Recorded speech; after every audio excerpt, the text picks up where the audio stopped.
بەداخەوە بۆ ئەوەی کە ئێستا ڕووەدا لە باشووری کوردستاندا کە هێزێک لە هێزە گەورەکانی باشووری کوردستان کەوتوتە خزمەت سیاسەتێکەوە کە خزمەت بەگەلی کورد ناکە دیارە ئەم سیاسەتە سیاسەتێکی هەم خیانەتکارانەیە هەم چاوەشەکارانەیە بەدەر لەوەی کە باز لەوە بکەین کە دۆزێکی ئاوها خزمەت بە دوژمنانی گەلی کوردەکە حتمما دژی یەکێتی نەتەوەی و یەکڕزی گەلی کورد و پێکەوەبوونی هێزە سیاسیەکانە لە پێناوی بەرژەوەندی گشتی بەرژەوەندی باڵای گەلی کوردە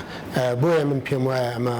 هەڵەیەکی گەورەیە کە ئەم سیاستە لە باشووردا پیادە دەکرێت بەداخەوە ئێستا لە باشووری کوردستاندا وەکو کۆمەڵگە و دەسەڵاتی سیاسی یا باڵێن ئەحزابی سیاسی لە باشووری کوردستاندا دوو بەرەی جیاوازن بەرەیەک وەکو دەوڵەت و دەسەڵات و حیزبی سیاسی کە ئەمانە تەواو بێدەنگیان هەڵبژاردووە و هەندێکیشیان کەوتونەتە خزمەتی و سیاستەوە کە داگیرکەران لە باشووری کوردستان خوازن بە هۆکاری ئەوەی کە بیانوو لەسەر کۆمەڵی مەسایل دێننەوانێت کە ناکاتە ئەوەی کە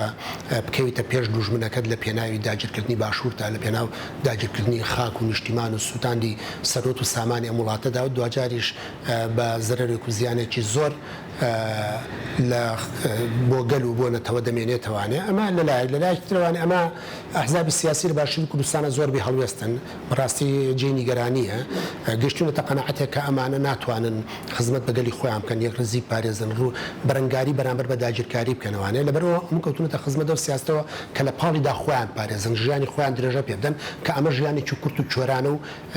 پاسیفبوونە لە عقلێتی سیاسی و هەتا لە ڕووی ناوچەی و هەتا لە لای دوژمن خۆی بەڵام ئەوەی تران کە بەرەی گەل و کۆمەڵگەیە بەڕاستی ئەمە بەرەیەکی زیندووە ئەمە هیچ کاتێک قبولی داگیرکاری و پشتگیریکردن لە هێزی داگیرکە ناکە لە باشووری کوردستاندا لە جێگەیەکی تردابێ بۆیە گەل بە ئیرادەوە ڕوبەڕووی ئەو سیاسەتە چەوتونە دژوارە بۆتوانێت گەل بە ئێستا گەل بڕیارێکی داوە بۆ هەموو ئەشتێک ڕەدڵفعلی هەیە بەڵام بەدەر لەو سیاستێک کە گەل ڕەدڵفعلی هەیە بەرامبەر بە داگیرکاری بە شێوەیەکی زۆر فراوان کەچی سیرەکەی ئەحزابی سیاسی یا دەسەڵاتی سیاسی لە باشووری کوردستان کە خەوتۆتە خزمەت سیاسی داگیرکاریەوە ئەوێ سەرکوتی ئەم دەنگە ناڕازیە بکە ئەم هێز و ئیرادە و مۆراڵە بکە کە لەلایەن خەڵکەوە دەدرێت بە خودی خەڵک خۆی و خودی ئەحزابی سیاسی لە باشووری کوردستاندا بۆیە من پێم وایە ئەمە سیاسەتێکی چاواشەکارانەیە کە داگیرکە دەیکا هەم ئەحزابی داگیر و کۆنتڕۆڵ کرد و ئێوە گەلیش دکا بەڵام گەل ناکەوێتە بنەوە سیاستەوە بۆیە